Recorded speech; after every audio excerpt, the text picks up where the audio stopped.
Hello guys, I welcome you all to our very own station, and today's our topic is central bank and the functions of central bank.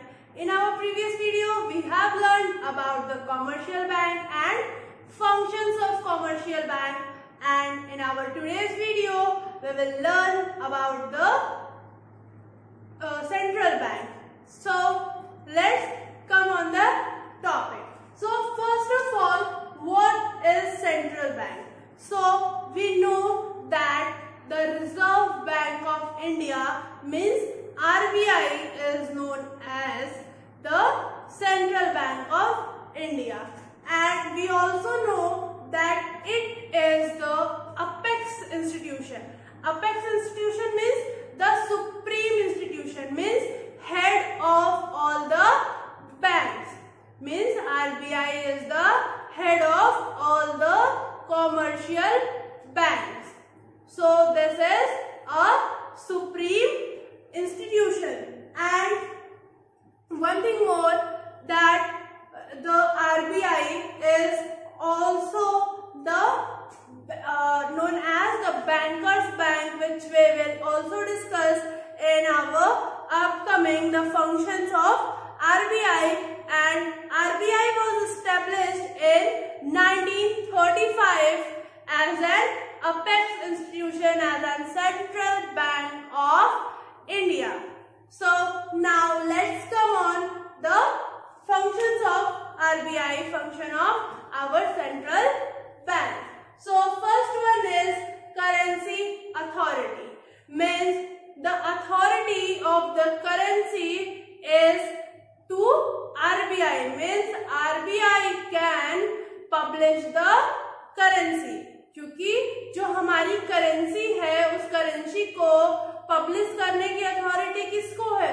RBI को है, यानी कि RBI ही हमारी currency को print कर सकती है। जैसे कि हमने देखा है कि हमारे जो करेंसी होते हैं उस करेंसी पे आरबीआई गवर्नर की साइन होती है। सो हमारी करेंसी पब्लिश करने की किसको अथॉरिटी है? आरबीआई को।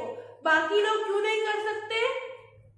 इसलिए क्योंकि आरबीआई क्या करता है? मनी कंट्रोल भी करता है कि मार्केट में कितना मनी देना है और कितना लेना है।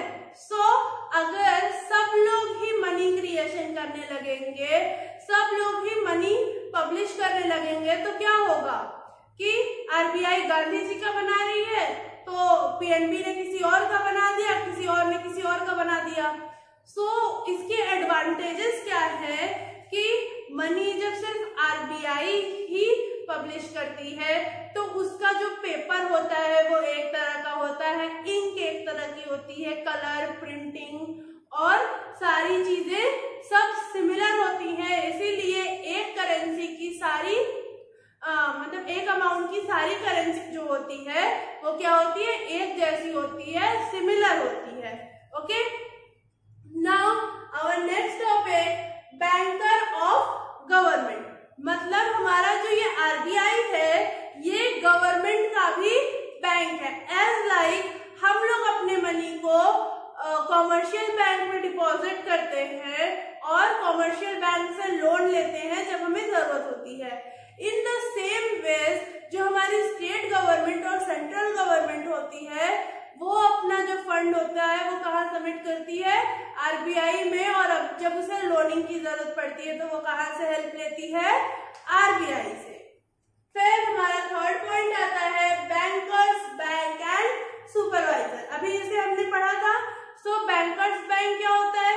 यानी कि जैसे सपोज कि हमारे लिए हमारे टीचर है और हमारे टीचर के लिए प्रिंसिपल, एज लाइक जैसे हमारे लिए कॉमर्शियल बैंक है और कॉमर्शियल बैंक के लिए आरबीआई, यानी कि हमारे लिए हमारे टीचर हेड है और टीचर के लिए प्रिंसिपल हेड है।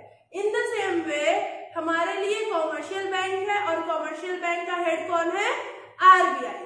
तो आरबीआई क्या करता है? यानी आरबीआई ही कॉमर्शियल बैंक की सारी रूलिंग करता है, और जब भी कॉमर्शियल बैंक को कोई भी नीड पड़ती है तो वो किसके पास जाते हैं? आरबीआई के पास जाते हैं। प्लस वो कॉमर्शियल बैंक्स का सुपरवाइजर भी जैसे कि उन्हें किसे लोन देना चाहिए, कहाँ नहीं देना चाहिए, किस सेक्टर में लोन देना चाहिए, किस तरह के अकाउंट्स को प्रेफर करना चाहिए, क्या रिजर्व्स रखने चाहिए, वो क्या कौन करता है, आरबीआई करता है। फिर हमारा आता है custodian of cash reserve. Custodian of cash reserve हमने ये पढ़ा था कि हम जो अमाउंट डिपॉजिट करते हैं वो पूरा अमाउंट जो है बैंक क्रेडिट पे नहीं दे सकते, उसका कुछ अमाउंट को एज LRR अपने पास रखते हैं। कैसे रखते हैं, LRR, लीगल रिजर्व रेशियो के फॉर्म में। तो ये जो लीगल रिजर्व रेशियो होता है इसमें कुछ पार्ट जो है वो SLR और कुछ पार्ट CRR के फॉर्म में बैंक के पास रहता है, जिसको अभी हम फर्दर अपने नेक्स्ट टॉपिक में अच्छे से डिस्कस करेंगे। तो हम यहाँ पे सिर्फ इतना देख सकते हैं कि जो हमारा आरबीआई है वो क्या होता है, कस्टोडियन ऑफ कैश रिजर्व, यानी कि कमर्शियल बैंक्स के पास से कुछ अमाउंट जो होता है वो हमारी आरबीआई के पास एज अ रिजर्व रखा रहता है। फिर हमारा आता है lenders of last resort. Lenders of last resort से ये मतलब है कि जब हमारी बैंक किसी डेफिसिट में होती है या नुकसान होता है कमर्शियल बैंक्स को, तो वो हेल्प के लिए किसके पास जाती हैं, आरबीआई के पास। तो आरबीआई उनको मनी लेंड करता है, यानी कि मनी उन्हें लोनिंग करता है, उन्हें मनी प्रोवाइड करता है। Clearing house function. Clearing house function क्या है, क्लियरिंग हाउस फंक्शन में क्या होता है, जैसे कि हम ये जानते हैं कि हम अपना बैंक अकाउंट जो होता है कॉमर्शियल बैंक में ओपन करते हैं, वैसे ही कॉमर्शियल बैंक जो होते हैं वो अपना अकाउंट कहाँ ओपन करते हैं, आरबीआई में, यानी कि हमारी सेंट्रल बैंक में ओपन करते हैं। तो आरबीआई क्या करता है कि एट द टाइम वो उनकी अकाउंट्स को सेटल करता है और जो भी इन्वेस्टमेंट डिसइन्वेस्टमेंट होती है उनको सेटल करता है, प्लस उन्हें एडवाइस करता है that what should they do. फिर हमारा आता है custodian of foreign exchange reserve.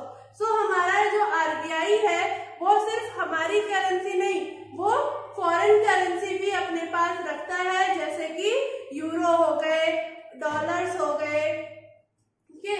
सो ये अमाउंट भी जो हमारा फॉरेन एक्सचेंज अमाउंट है उसे भी आरबीआई अपने पास एज अ रिजर्व रखता है कि जब नीड पड़े वो उसे प्रोवाइड कर सकता है, उसे दे सकता है। फिर आता है controller of money and controller of money supply and credit. तो हमारा ये जो लास्ट फंक्शन है controller of money supply and credit, इसे हम एज अ डिस्क्रिप्शन, क्योंकि ये बहुत ही मेन टॉपिक है और मेन फंक्शन है हमारी आरबीआई का और इसके और भी पार्ट्स है, तो इसको हम डिटेल में पढ़ते हैं। So let's come on this topic. So credit controller of money and credit. So अब इस टॉपिक में हमारा दो टर्म्स होता है, एक होता है क्वांटिटेटिव और दूसरा होता है qualitative. So first of all हम अपनी क्वांटिटेटिव टर्म्स पे आते हैं, पहले उसे देखते हैं, बाद में हम क्वालिटेटिव पढ़ेंगे। तो सबसे फर्स्ट ऑफ ऑल हमारा क्या आता है, बैंक रेट। तो बैंक रेट क्या होता है और बैंक रेट के थ्रू आरबीआई कैसे मनी सप्लाई और क्रेडिट कंट्रोल करती है। सबसे फर्स्ट टर्म कि यहाँ पे मनी सप्लाई से मेरा मतलब है कि हमने पहले ही पढ़ लिया था कि हमारी जो करेंसी है इसे कौन पब्लिश करता है, आरबीआई, और आरबीआई क्या कंट्रोल करती है, कितना मनी मार्केट में देना है और कितना नहीं देना। तो मनी सप्लाई, फिर क्रेडिट, यानी कि इन वेज के थ्रू कैसे क्रेडिट कंट्रोल करती है। तो सबसे पहला आता है हमारा बैंक रेट। तो फर्स्ट ऑफ ऑल हम बैंक रेट को देखते हैं। तो इसमें क्या होता है, सपोज कि ये हम हैं हाउस होल्ड्स, ये हमारा बैंक है, सपोज हमने पीएनबी ले लिया, पंजाब नेशनल बैंक, और फिर हमारा आता है आरबीआई। सो हम जब पीएनबी के पास गए लोन लेने, तो पीएनबी कहाँ गया, पीएनबी गया हमारा आरबीआई के पास लोन लेने। तो आरबीआई ने जब इसे लोन दिया तो कितना इंटरेस्ट चार्ज किया, सपोज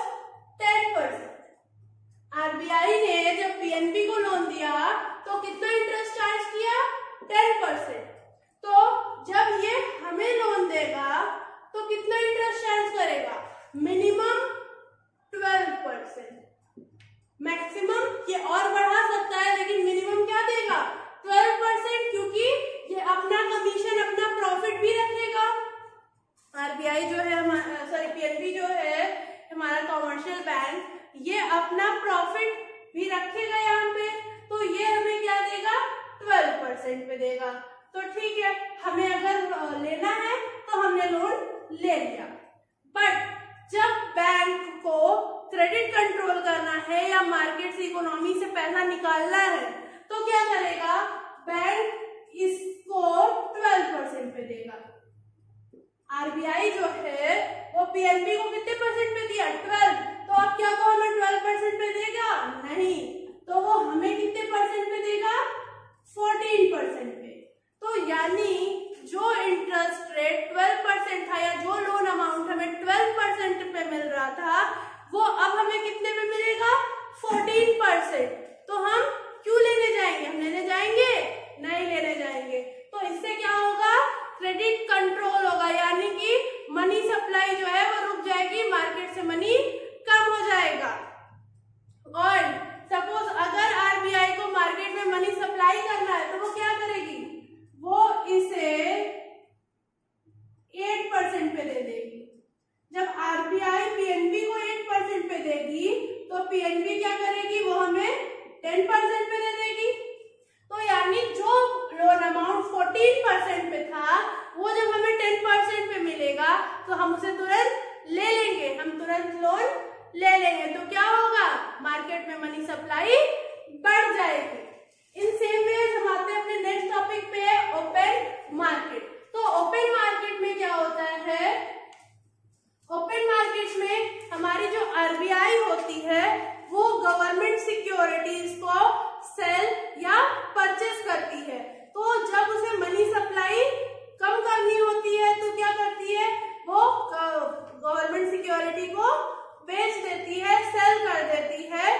और उससे क्या होता है कि जो भी इंस्टीट्यूशन उसे परचेस करेगा, जैसे सपोज कि हमने इलाहाबाद बैंक को सेल कर दिया, उसकी जो सिक्योरिटीज थी उसको सेल किया, उसे इंडियन बैंक ने परचेस कर लिया, तो इंडियन बैंक का जो अमाउंट था वो कहाँ आ गया, आरबीआई के पास, उसके फंड्स आरबीआई के पास हो गए। तो मार्केट से क्या हुआ, मनी कम हो गया। और जब मार्केट में मनी सप्लाई करना होगा, तो क्या करेंगे, तो आरबीआई उसी शेयर को सेल कर देगी, सॉरी उसी शेयर को परचेस कर लेगी, यानी कि जो सिक्योरिटीज उसने सेल की थी उसी को परचेस कर लेगी।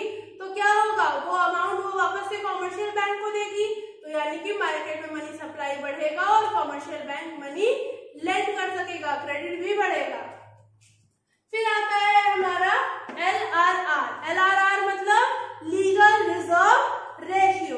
तो इसमें हमने ये पढ़ा था कि लीगल रिजर्व रेशियो जो होता है वो आरबीआई फिक्स करती है, जिसे कॉमर्शियल बैंक को अपने पास एज अ रिजर्व रखना होता है। लेकिन जो हमारा एलआरआर होता है, यानी कि लीगल रिजर्व रेशियो, इसके दो और पार्ट होते हैं। एक होता है हमारा सीआरआर, जो कि क्या होता है, कैश रिजर्व रेशियो। क्या होता है, कैश रिजर्व रेशियो। फिर हमारा आता है एसआरआर, ये क्या होता है, स्टैट्यूटरी लिक्विडिटी रेशियो। हमारा ये जो कैश रिजर्व रेशियो होता है, इसे अपने पास कौन रखता है, इसे अपने पास रखता है आरबीआई। इसे अपने पास कौन रखता है, इसे अपने पास रखता है आरबीआई। हमारा जो भी, सपोज हमने क्या किया, हमें इसे कौन रखता है, आरबीआई। तो अब हम क्या करेंगे कि जैसे हम ये जानते हैं कि लीगल रिजर्व रेशियो जो होता है वो कॉमर्शियल बैंक रखते हैं, तो उसमें दो पार्ट होते हैं। एक सीआरआर होता है हमारा कैश रिजर्व रेशियो, जिसे रखता है आरबीआई। तो सपोज जैसे हमने 1000 डिपॉजिट किया और इसमें से अबाउट 800 जो था वो लेंड हो गया और 200 हमारा जो था वो एज अ रिजर्व रेशियो रख लिया गया। तो अब क्या होगा, इस 200 के भी 2 पार्ट होंगे। 100 रुपीज एज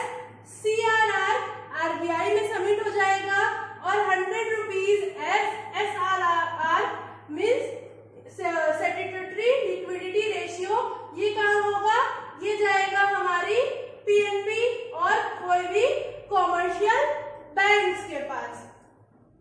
सो हमारा ये जो रेशियो होता है इसे कॉमर्शियल बैंक रखती हैं और ये होता है इसे आरबीआई अपने पास रखती है।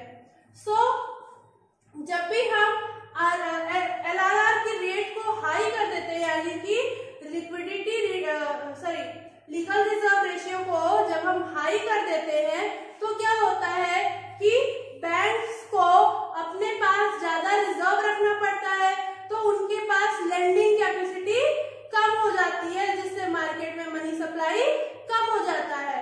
और जब मार्केट में मनी सप्लाई ज्यादा करना होता है तो क्या करते हैं, लिक्विडिटी रिजर्व रेशियो को कम कर देते हैं, लीगल रिजर्व रेशियो को कम कर देते हैं। उससे क्या होगा, हमारे पास लेंडिंग के लिए ज्यादा मनी होगा, तो हमारे मार्केट में मनी सप्लाई ज्यादा होगी। सो ये था हमारा क्वांटिटेटिव फैक्ट्स, जिससे हमने about controller of money and supply and credit पढ़ा। अब हम आते हैं अपनी क्वालिटेटिव बेस की पर। तो क्वालिटेटिव हमारा क्या है, सबसे फर्स्ट हमारा आता है मार्जिन। फर्स्ट हमारा आता है मार्जिन, सेकंड हमारा आता है मोरल सुआसन, फिर हमारा आता है क्रेडिट कंट्रोल।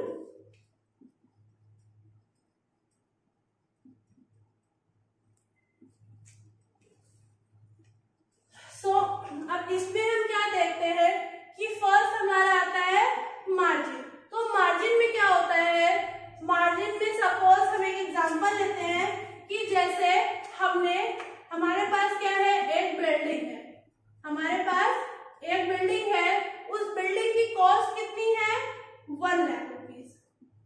उस बिल्डिंग की कॉस्ट कितनी है, 1 लाख रुपीज। हम जब बैंक से लोन लेने गए, यानी कि हमारी कॉमर्शियल बैंक से जब हम लोन लेने गए, उसने उस सिक्योरिटी को अपने पास रखा और हमें लोन कितने का दिया, 80,000 का। लोन कितने का मिला, 80,000। 20,000 हमारा बैंक के पास ऐसे ही सबमिट हो गया। तो जब आरबीआई को मनी कंट्रोल करना होता है तो वो क्या करती है, वो इस 1 लाख के बदले में क्या करेगी, जो अभी उसने 20,000 अपने पास रखा है, वो क्या करेगी, इसे बढ़ा के 60,000 कर देगी। और हमें लोन कितने का मिलेगा, हमें लोन मिलेगा सिर्फ 40,000 का। तो हमारी 1 लाख की सिक्योरिटी पे हमें अगर सिर्फ 40,000 का लोन मिलेगा तो क्या हम लेंगे, नहीं, हम नहीं लेंगे। सो इससे क्या होगा, मार्केट में मनी सप्लाई कम हो जाएगी, क्रेडिट कम हो जाएंगे। और हमें अगर बढ़ाना होगा तो हम क्या करेंगे, जो हमने 20,000 रखा था उसे 10 कर दिया, तो हमें लोन कितने का मिल गया, 90,000 का। तो हमारी 1 लाख की सिक्योरिटी पे जहां हमें 40,000 का लोन मिल रहा था, अब 90,000 का मिल रहा है, तो हम ले लेंगे, बिल्कुल। तो इससे क्या होगा, मार्केट में मनी सप्लाई बढ़ जाएगी।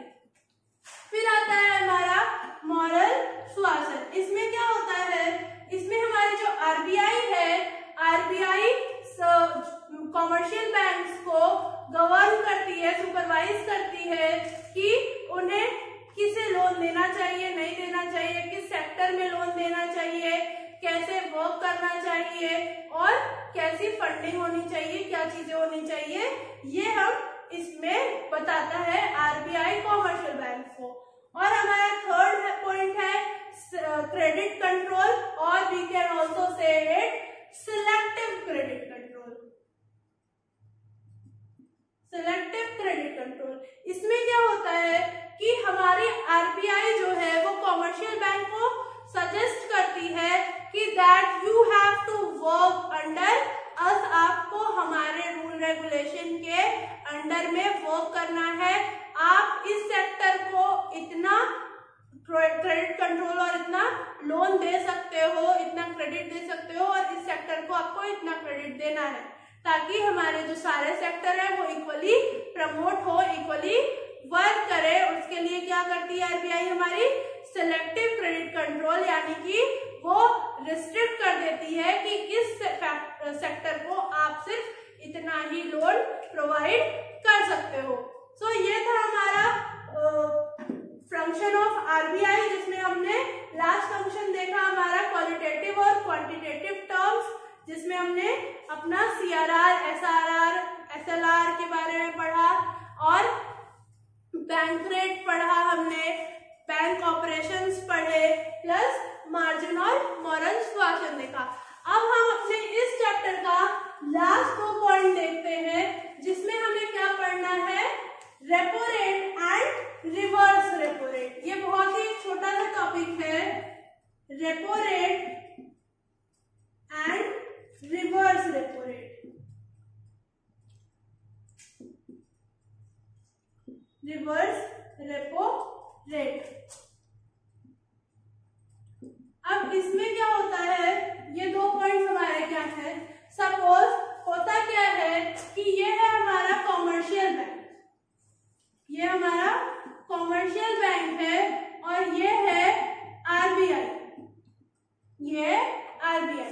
तो होता क्या है कि जब आरबीआई बैंक को पैसे देती है या बैंक को लोन देती है, तो जो इंटरेस्ट चार्ज किया जाता है वो क्या होता है, वो इंटरेस्ट जो होता है वो होता है हमारा रेपो रेट। यानी कि आरबीआई जिस इंटरेस्ट रेट पे बैंक को लोन देती है वो क्या होता है, हमारा रेपो रेट होता है।